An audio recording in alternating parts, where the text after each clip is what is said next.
Le président français Emmanuel Macron s'est adressé aux Français dans un discours hier et entre autres annonces, il a appelé à son tour à l'annulation de la dette des pays africains.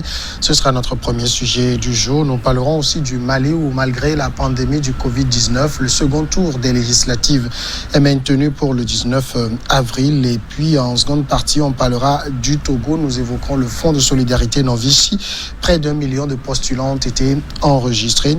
Et plus politique, Agbeome Kodjo qui assigne en justice l'Assemblée nationale. Pour évoquer tous ces sujets avec moi sur le plateau, je reçois David Diagbavi, administrateur du site togosite.com. Bonsoir David. Bonsoir Samuel, bonsoir Chris et bonsoir à tous les téléspectateurs. Chris Ega, directeur de publication de Express Info. Bonsoir Chris. Bonsoir à toutes les téléspectatrices et bonsoir à tous les téléspectateurs. Diagbavi, il y a un moment quand même. On ne s'est pas vu ces derniers temps. Oui, surtout depuis avec le coronavirus, tu t'es auto-confiné. Oui, on peut. Allez, on passe donc au premier sujet. La France et l'Europe vont devoir aider l'Afrique à lutter contre le coronavirus en annulant massivement sa dette. C'est ce qu'a déclaré lundi le président français Emmanuel Macron. Il n'est pas le seul à plaider en ce sens. Lundi soir, Macron s'est fait l'écho des demandes faites récemment par plusieurs dirigeants africains comme les Sénégalais Macky Sall dimanche dernier par le pape François lors de sa bénédiction pascale. Il va aussi dans le sens de plusieurs institutions financières internationales comme le FMI et la Banque mondiale qui réclament depuis la mi-mars des annulations de dettes ou des rééchelonnements pour les pays africains alors que la pandémie continue de menacer. Déjà, Chris Ega, quel regard sur ce plaidoyer d'Emmanuel Macron en direction des pays africains? Bon, de toute façon, je trouve qu'il est dans son rôle, parce que vous savez, le rapport que l'Afrique en général, et plus particulièrement les pays francophones entretiennent avec Emmanuel Macron, il faut qu'il se prononce sur ce sujet-là. Sinon, son silence aurait étonné plus d'un. Parce que vous savez que c'est lui, je peux le dire, qui couponne un peu l'Afrique francophone. Alors qu'il faut qu'il intervienne maintenant pour dire que ce que les gens disent qui est très bien d'ailleurs qu'en 7 ans de crise, alors que les pays africains ont besoin quand même de ressources, de la disponibilité des ressources pour organiser leur riposte contre le coronavirus, il faut qu'on ait des coups de franche financièrement parlant pour mieux s'organiser parce que vous savez, en Afrique, les ressources sont rares. Oui. C'est ce qu'on dit généralement. Et que Macron se prononce sur ce sujet-là. Il est dans son rôle et on ne s'attendait pas à autre chose de sa part que d'aller dans le même sens du vent. C'est ce qu'il a fait. Et d'ailleurs, je crois, depuis ce matin, on a l'info comme quoi le FMI déjà accepte d'annuler tout la dette de 25 pays, y compris le Togo. On espère que ce n'est pas du fake news, c'est ce que nous avons appris, 25 pays. Le FMI a annulé complètement la dette. Ça veut dire que c'est une annulation massive déjà de sa part. Mais le problème qui se pose là, c'est que au niveau des institutions de Bretton Woods, d'accord, mais nous avons la dette dans les milieux privés. C'est auprès de certaines institutions, auprès d'autres pays. Vous savez, les pays africains, quand ils ont entrepris les grands travaux, les grands chantiers, ce sont dans les 10 dernières années, 15 dernières années, ils sont massivement endettés. Donc, la dette, une bonne partie de la dette reste encore. Il faut maintenant peut-être plaider encore du côté des privés pour voir si on ne peut pas réchelonner, tout simplement faire en sorte qu'il y ait un moratoire qui permette aux pays africains d'avoir les ressources disponibles pour faire face à ce que nous traversons comme crise en ce moment. David, c'est vrai, je l'ai cité par exemple, le président sénégalais était parmi l'un des premiers qui avait demandé l'annulation de la dette. Maintenant que Macron l'a dit, ça a plus d'écho. Oui, ça a plus d'écho sur un aspect officiel de sa déclaration. Aujourd'hui, tout le monde s'accorde à dire que les caisses et les réserves de chaque pays sont vides. Tous les pays sont rentrés dans les dernières ressources qu'ils ont mises en réserve pour justement lutter contre le coronavirus depuis un peu plus d'un mois que ce virus est en train de faire des ravages un peu partout en Afrique. Et donc, aucune aide extérieure n'arrive plus, aucune subvention, aucune institution ne fait plus du prêt de l'argent à des pays. Et donc, tous les pays africains, surtout, sont rentrés dans les réserves qu'ils ont mises de côté pour justement sortir de l'argent et pouvoir faire face à ce virus-là. Et donc, aujourd'hui, la sortie de Macron vient à point nommé, puisque pendant très longtemps, des chefs d'État africains ont essayé de hausser le ton pour attirer l'attention de ces institutions de Bretton Woods, leur demandant d'annuler les dettes de ces pays-là. Et aujourd'hui, avec la déclaration de Macron, tout de suite, vous avez vu, 24 heures après, le FMI a sorti la liste des pays, qui sont 25, dont 19 en Afrique, dont les dettes vont être annulées, épurées carrément. Et après, maintenant, ils verront ce qu'il y a lieu de faire. Aujourd'hui, la question est beaucoup plus de savoir la disponibilité financière de chaque pays pour faire face à ce virus-là. Le Togo, pour notre pays, justement, a dû puiser dans les caisses de l'État pour justement faire face à ce virus-là. Donc la charge a été un peu plus grande. Certains pays n'arrivent plus à faire face à cette crise-là, et donc il y a une sorte d'épuisement financier. On a vu un peu le cas du Bénin qui a déclaré son incapacité à faire le confinement, a fait confiner sa population.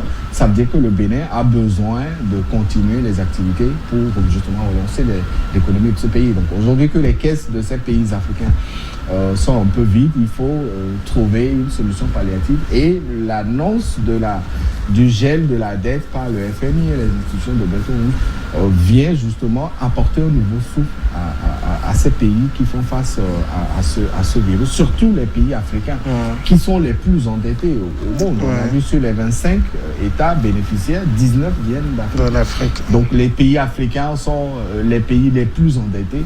Et donc aujourd'hui, ils peuvent pousser un ouf de soulagement et se dire, au moins une bonne nouvelle est arrivée. Nous pouvons maintenant investir pour faire face à ce virus et chercher à le bouter hors de leurs frontières. Alors il faut quand même dire que la dette de l'Afrique s'élève aujourd'hui à 365 milliards de dollars et l'Afrique doit à la Chine seule 145 milliards de dollars. Il y a un certain nombre de pays, dont la Chine par exemple, qui sont plus favorables à un moratoire sur le paiement plutôt qu'à une annulation.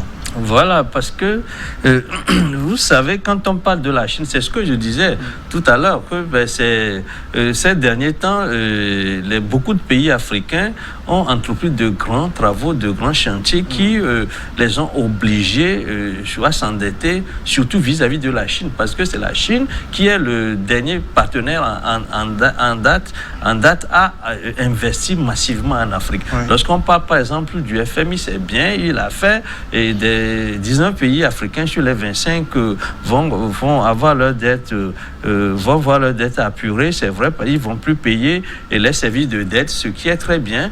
Mais je soulevais tout à l'heure que la problématique, quoi qu'elle ne reste pas entière, quand même, est toujours sérieuse, parce qu'il y a les privés, il y a les privés, les institutions, les banques européennes. Et lorsqu'on parle de la Chine, ce n'est pas la Chine officielle, c'est aussi les banques chinoises qui ont de la liquidité et qui généralement investissent en Afrique.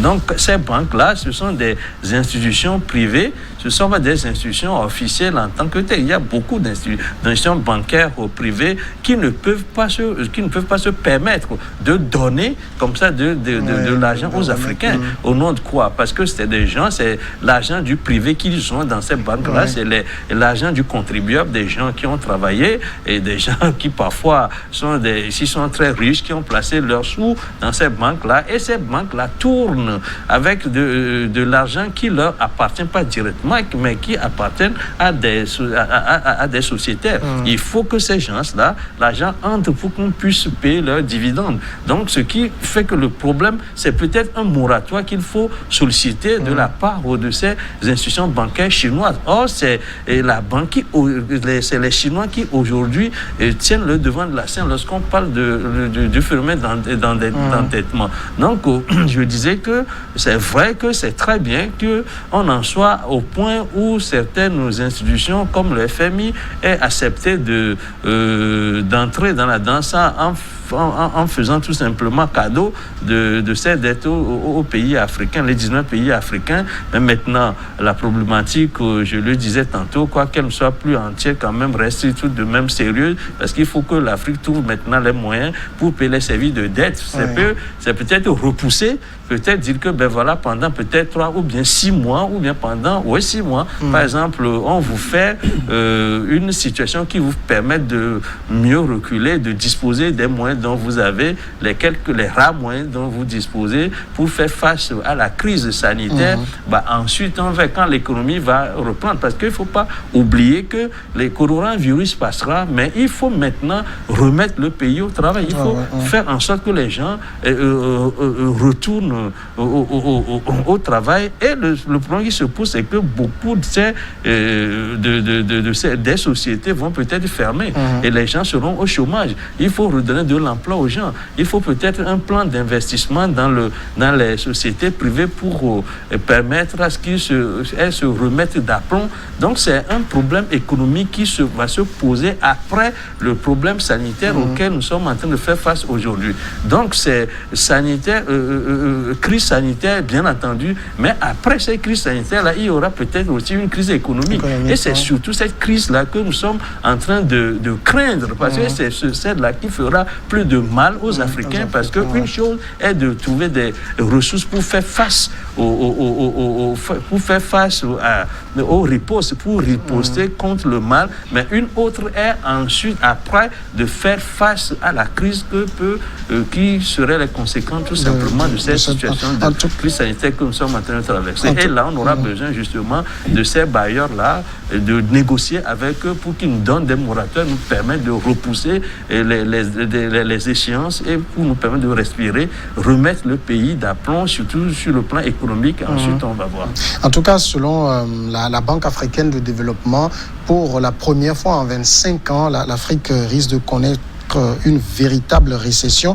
Alors, quand on écoute le président Emmanuel Macron dire qu'il faut annuler les dettes de l'Afrique, alors qu'au même moment, le FMI est en train d'accorder des prêts à beaucoup de pays dans le cadre de la FEC, la facilité élargie de crédit. C'est vrai, c'est des prêts à taux zéro, mais c'est des prêts quand même, donc on s'endette encore dans cette situation.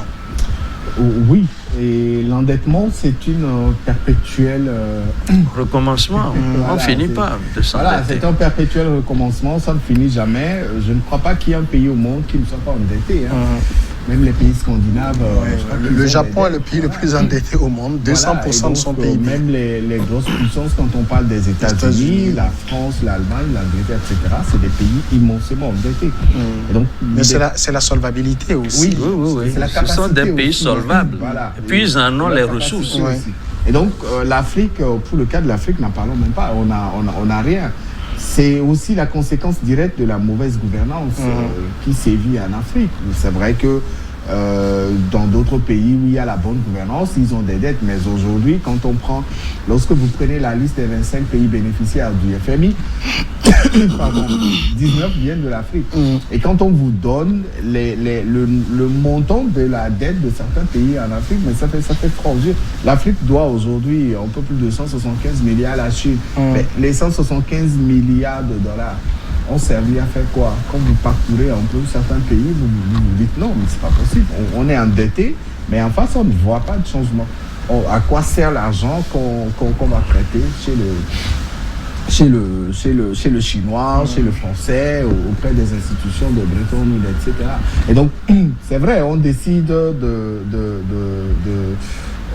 d'annuler les dettes de certains pays, mais au même moment, on continue de faire des prêts à d'autres pays. Donc, c'est un perpétuel recommencement.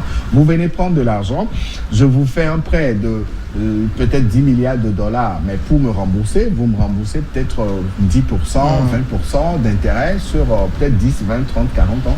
Et ce qui est mal aussi, c'est que quand un gouvernement va faire un prêt, ce n'est pas le même gouvernement qui rembourse. Oui.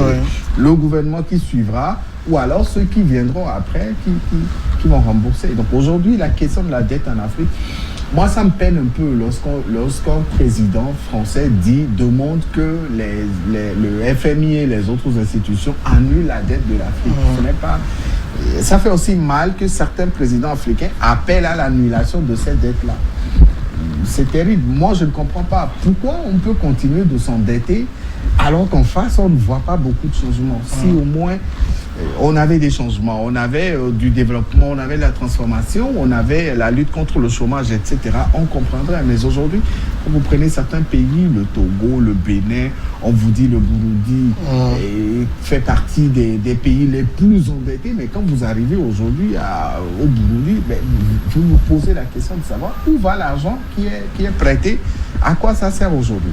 Et donc, il faut un éveil de conscience collective et que cette question de cette crise sanitaire doit normalement faire comprendre aux dirigeants africains qu'il faut d'abord compter sur soi. Et pour ça, j'ai été quand même un peu fier des pays africains qui, face à la crise sanitaire, n'ont pas demandé de l'aide extérieure. Tous les pays, on a vu un peu comment le Sénégal investit, on a vu un peu comment le Gabon, le Niger, le Burkina Faso, le Ghana, les pays de l'Afrique de l'Ouest, si je prends certains, on voit un peu comment ça s'investit tous les jours. Alors on se demande où trouve-t-il de l'argent? La disponibilité financière, est-ce qu'elle était là avant qu'on refuse de sortir de l'argent parce qu'il y a une crise aujourd'hui, on sort de l'argent, oui. Et donc aujourd'hui, il y a cette fierté africaine qu'on doit reconnaître et il faut que ça continue dans cette lancée pour éviter que nous dépendions tout le temps de cette puissance étrangère. La Chine, elle est arrivée dernièrement. Avant, les Africains ne faisaient pas de prêts auprès de la Chine. J'en ai pas vu. C'est tout récemment, les 10 dernières années, les 15 dernières années, que les Africains se sont rués vers la Chine. On va aller à la pause tout de suite et on revient pour continuer de parler de ce sujet sur l'endettement.